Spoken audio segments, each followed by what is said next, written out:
হুজুর বদলাইয়া লাভ নাই।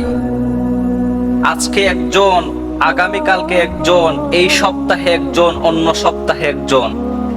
নিজের বিবেক দিয়ে প্রশ্ন করেন যে হুজুর পরিবর্তন করে কি নিজের দিল পরিবর্তন করা যাবে মিয়া?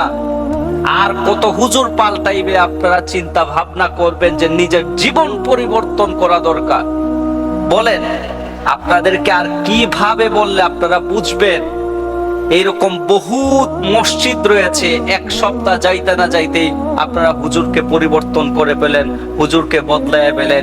অথচ আপনার মাথায় মস্তিষ্কে আসে না যে আমার ঘরের মধ্যে একটা মেয়ে রয়েছে, আমার ঘরের মধ্যে একটা ছেলে রয়েছে, যে ছেলের বয়স 18, 20, 50 বছর পর্যন্ত হয়ে গেছে, আজকে পর্যন্ত এই 3/4 প্যান্ট নিয়ে বাজারের মধ্যে ঘোরাফেরা করে।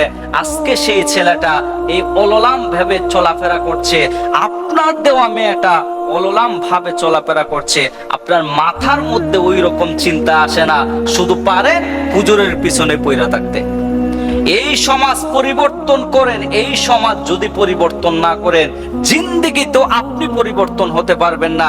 আরে হুজুরের দোষ থাকতেই পারে, হুজুরের দোষ থাকতেই পারে। হুজুর ফেরেশতা না, ও মাটি মাংসের গড়া একজন মানুষ, ওরও জীবনের ভুল হতে পারে।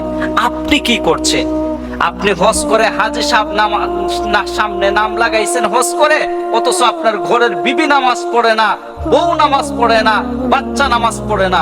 এই হিসাব আল্লাহর কাছে কি নিয়ে দাঁড়াবেন? কি দিবেন সেই দিন? এই জিনিসটা চিন্তা করেন।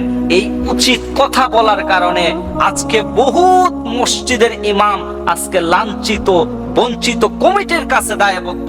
আমি আপনাদেরকে আবারও বলি, প্রয়োজনে এই বারংবার প্রতিবার এই কথাটা বলাটাই আমার পছন্দ না, যে আমার কথা শুনতে আপনাদের ভালো না লাগলে আমাকে বলে দেন, আপনাদের এই কান থেকে আমি বিদায় নিয়ে যাই।